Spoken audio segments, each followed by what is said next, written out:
Hello tout le monde, nouveau vendredi, nouvelle vidéo thématique et cette semaine on se retrouve avec mes recommandations pour le printemps 2024. Le printemps a eu lieu il y a quelques jours je crois, il me semble, comme je tourne en décalé, je ne sais plus quand est le printemps mais c'est le 20. Donc voilà, je vais revenir avec 8 romans que je te recommande pour ce printemps là. Certains je les ai peut-être recommandés l'année dernière, mais si je te les recommande ça veut bien dire qu'il faut que tu les découvres. Donc j'espère que cette vidéo te plaira. J'en ai sélectionné 8, comme ça elle n'est pas trop longue, pas trop courte, et tu as de quoi découvrir. Donc c'est parti tout de suite pour les recommandations du printemps 2025.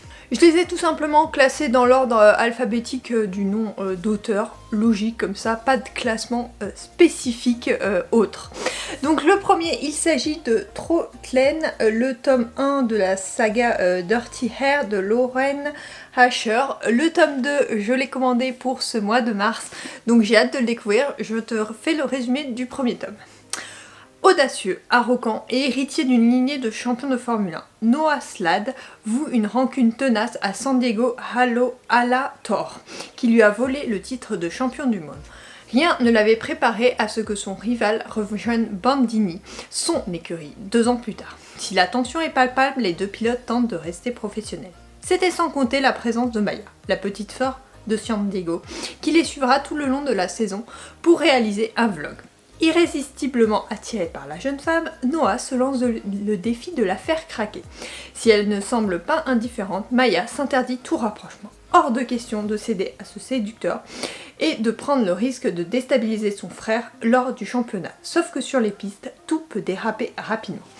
Donc comme tu sais, je suis une grande fan de Formule 1 depuis 2 ans, enfin beaucoup depuis 2 ans, et du coup je mets un point d'honneur quand même à découvrir tous les romans qui puissent, enfin surtout les romances qui puissent être tirées de cet univers. Celle-ci est vraiment bien parce qu'il y a un bel équilibre entre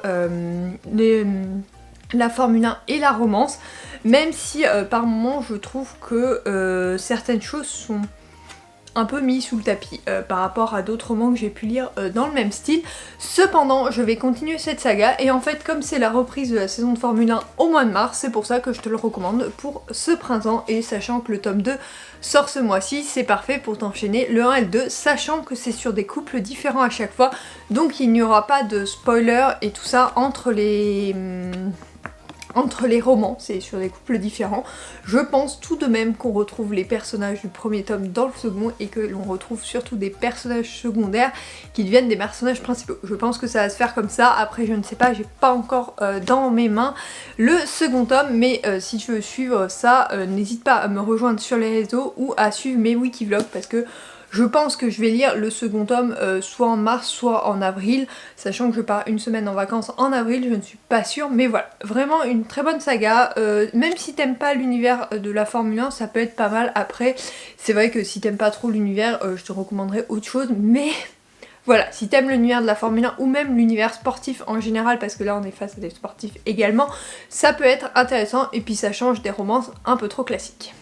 Pour le deuxième roman, j'ai décidé de mettre une saga que j'ai lue il y a très longtemps, qui est sortie il y a très longtemps, mais je voulais la remettre un peu au goût du jour. Il s'agit de Jeu de patience de Jennifer Armentrout. Donc c'est une grosse saga qu'elle avait écrite il y a quelques années, je ne sais plus bien quand, 2013, et que j'avais adoré. Voici le résumé du premier tome.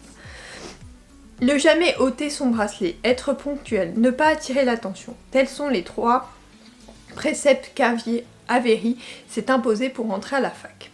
Une stratégie que le séduisant Cameron Hamilton pourrait bien déjouer à coups de regards pénétrants et de sourires enjôleurs. Patient et obstiné, lorsque Cam a jeté son dévolu sur quelqu'un, il ne recule devant rien. Rien excepté peut-être le passé d'Avery qui semble s'acharner à ressurgir. Ensemble, seront-ils capables d'affronter le souvenir de cette terrible nuit qui a 5 ans auparavant et à des kilomètres de là, tout changé? Jennifer Armentrout, tu sais que je suis énormément, que ce soit ses romances ou ses romantésies, j'aime vraiment beaucoup sa plume, je trouve elle excelle dans les 2 domaines, et ça c'est une romance que j'avais juste adorée. Passé dramatique, personnage attachant, intrigue entraînante, vraiment tout était parfait dans cette saga pour qu'elle me plaise. Donc je crois qu'il y avait plusieurs tomes sur les mêmes personnages mais après on changeait vers la fin. En tout cas moi c'est une très belle saga et j'avais décidé de te la remettre au goût du jour pour le printemps. Je la trouve vraiment parfaite parce que bah pour les... Enfin là j'ai sélectionné quasiment que des romances parce que je trouve que pour le printemps bah c'est ce qui est parfait, mais j'ai essayé de te mettre des romances classiques, des romances avec des univers originaux. J'ai essayé de varier un peu les plaisirs et celle-là c'est une romance classique que je te recommande. Ensuite on passe à la seule non-romance, il s'agit de Virgin River, le tome 1 et le tome 2 de Robbie Kerr. Il faut que je lise la suite, vraiment, il faut que je m'achète la suite et je n'ai toujours pas acheté la suite parce que c'est une saga que j'aime beaucoup et j'ai jamais continué. Que direz-vous d'un changement d'horizon, d'un dépaysement total? Destination, une petite ville du nord de la Californie, un endroit pittoresque avec des habitants chaleureux et attachants. Vous croiserez Melinda qui vient juste de s'y installer comme infirmière avec quelques projets. Si vous prolongez votre séjour, allez déjeuner dans le restaurant où Vic, un ancien marine, travaille. Il vous racontera pourquoi il a décidé de poser ses valises au pied de ces montagnes. Et bien d'autres personnages hauts en couleur. Bienvenue à Virgin River. Donc il y a eu une adaptation sur Netflix, ça je suis à jour. Par contre sur les romans je ne suis pas du tout à jour, je crois qu'il y a 6 tomes. Donc ça fait qu'il m'en reste 2 à lire. Voilà, il faudrait que j'achète la suite. Je m'étais dit que cet été, comme tu sais que... Non alors il y a 8 tomes, plus Noël à Virgin. Donc ça veut dire qu'il m'en reste 1, 2... Il m'en reste 3. J'avais dit que cet été, je me les ferai tous pendant mon congé maternité parce que du coup je vais avoir du temps pour lire. Même si tout le monde me dit que je n'aurai pas le temps, les gars, toute la journée à rien faire, c'est pas mon truc. Alors les romans, il va m'en falloir et je pense que je vais me prendre ceux-là en occasion sur Vinted. Je pense que je vais les chercher, mais je vais me les prendre en avance comme ça, je les aurai dans ma pile à lire. Et en tout cas, ils me tentent énormément, mais je pense que pour me détendre, ça sera juste parfait et ça me complétera une saga que j'ai commencé il y a belle lurette maintenant. Ensuite, on repart dans un univers plus classique de la romance. Je choisis Ce qui nous rend vivants d'Emma Green, qui est sorti donc en 2024 il me semble. Aux urgences de l'hôpital public de Chicago, Cléo commence son internat et y retrouve Carter Cruz, une vieille connaissance. Bien plus que ça, en réalité, son meilleur ami de la fac de médecine, mais aussi son plus sérieux rival et son plus grand regret. Ici, Cléo se sent enfin à sa place, au milieu des brancards qui roulent à toute allure, des portes qui claquent, des chefs qui crient, des machines qui biquent et des tenues pastel qui volent au secours de ceux qui en ont besoin. Chaque jour, elle apprend, elle soigne, les autres pour oublier le mal qui la ronge. Elle croise l'humanité et la mort dans les couloirs. Elle tisse des liens forts avec tous ces héros du quotidien. Et elle se rapproche, malgré elle, de celui qu'il faut fuir à tout prix. Pourtant, elle voulait juste se sentir aussi invincible que lui et croire le temps d'un battement que la vie peut l'emporter. Très bonne romance, je te la recommande vraiment. Si tu aimes Grey's Anatomy, je trouve que c'est une romance qui ressemble, enfin ça m'a fait penser à Grey's Anatomy en lisant le résumé et en vivant l'histoire. Donc vraiment je te la recommande si tu aimes ce genre de romance dans le milieu médical. C'est une romance assez classique dans un milieu assez original qui change. En tout cas moi je trouvais que ça changeait par rapport aux autres romances.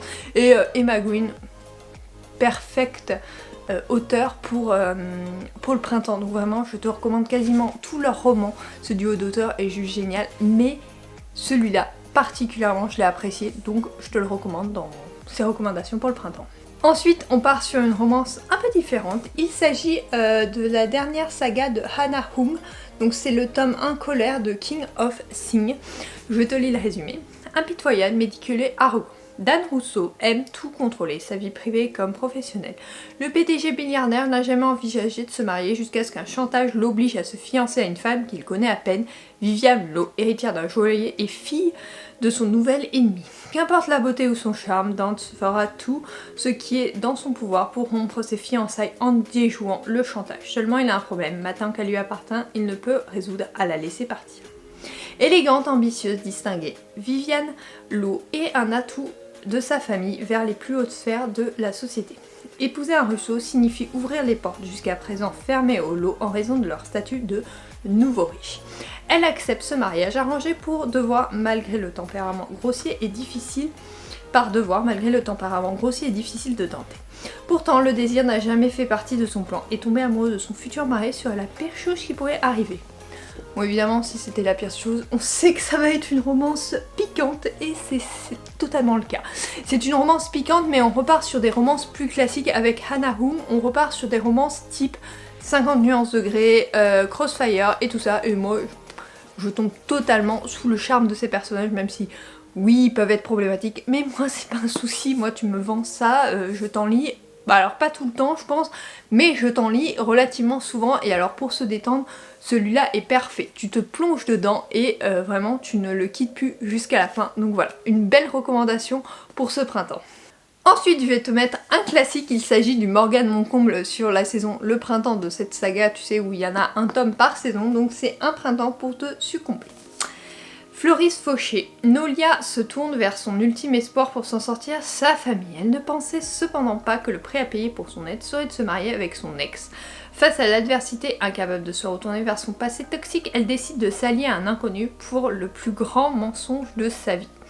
L'heureux élu, c'est lui, Camille Levesque, fondateur d'une application d'escorting, son faux fiancé. Milliardaire à la réputation playboy, Cam occupe régulièrement les unes de la presse à scandale, au point d'attacher la réputation de son entreprise et de risquer de tout perdre. Pour redorer son blason, s'afficher comme un homme prêt à s'engager pourrait s'avérer payant. La perle rare pour ça, c'est elle, Maniolia Kuma, mère célibataire et féministe, qui accepte de devenir sa future femme, du moins en apparence. S'ils se promettent de ne jamais tomber amoureux, le fil rouge du destin pourrait finir par les rattraper.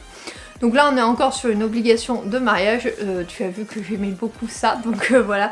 Si d'ailleurs t'en as à me recommander dans ce style, j'aime bien. Moi j'aime bien les genres contrats de départ pour un mariage, je trouve ça vraiment charmant, surtout que souvent les personnages se piquent et envoient des pics l'un à l'autre, et je trouve ça trop drôle et trop adorable. Donc voilà, celui-là vraiment... c'est pas mon préféré de la saga, je te l'ai déjà dit, c'est celui de l'hiver mon préféré.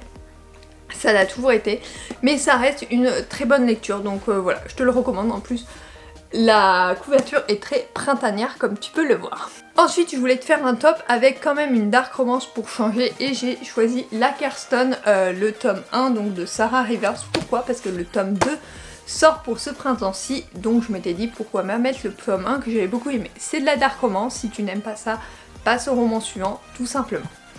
Dans la tranquillité trompeuse de la vie d'Evin, aux États-Unis, Iris, confinée à la bibliothèque, est plongée dans ses révisions. À des kilomètres de là, un mercenaire affronte le froid tranchant de la nuit, glacial, aussi glacial que le cadavre qu'il vient d'enterrer. Ils n'ont rien en commun, pourtant tous les deux ont le même objectif, amasser assez d'argent, Iris pour payer ses frais de scolarité à l'université, le mercenaire pour mener à bien sa mission.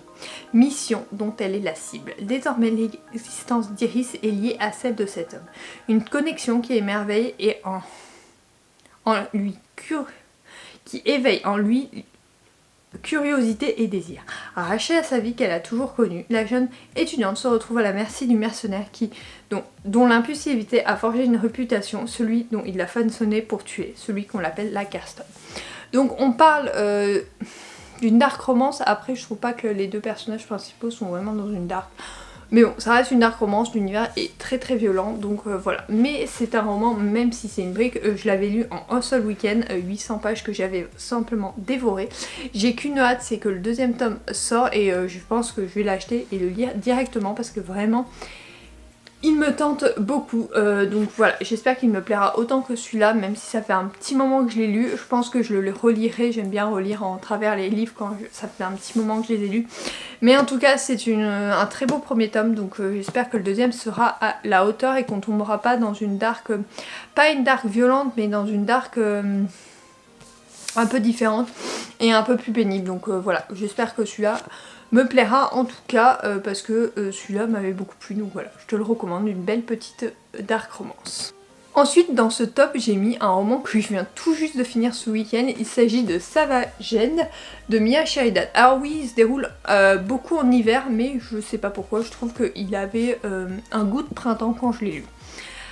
Harper Ward gagne sa vie en guidant des visiteurs dans les montagnes autour de la petite ville d'Elena Sprint.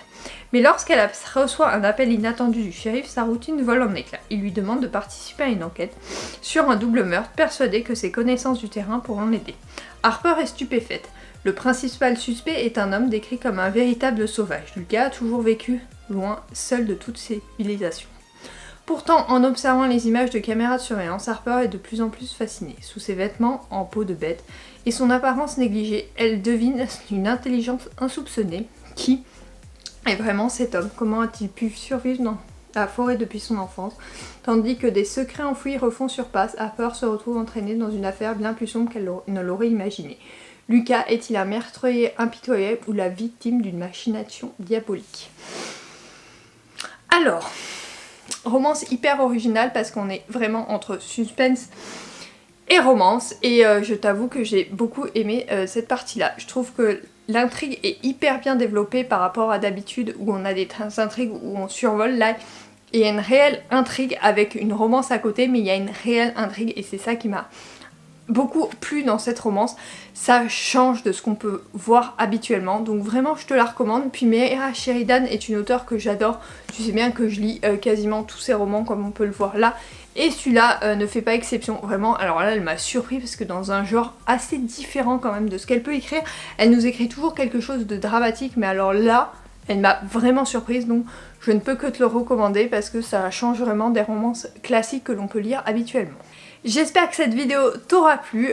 Comme d'habitude j'ai essayé de faire vite et de te présenter les 8 romans que je te recommande. N'hésite pas à me dire si t'as un avis sur un de ces romans, si t'as des recommandations pour le printemps 2025 parce que il vient juste de commencer, donc j'aurai le temps encore d'acheter puisque ma pile à lire n'est pas si énorme en ce moment, donc j'aurai le temps d'en acheter d'autres. Donc n'hésite pas à me dire tes sagas, tes romans que tu lis au printemps ou que tu as lus et que tu trouves qui sont très printaniers. Donc je te rejoins en commentaire pour discuter de tout cela. Sur ce, je te retrouve dès mardi pour un nouveau Wikivlog et la semaine prochaine pour une nouvelle vidéo. Bisous!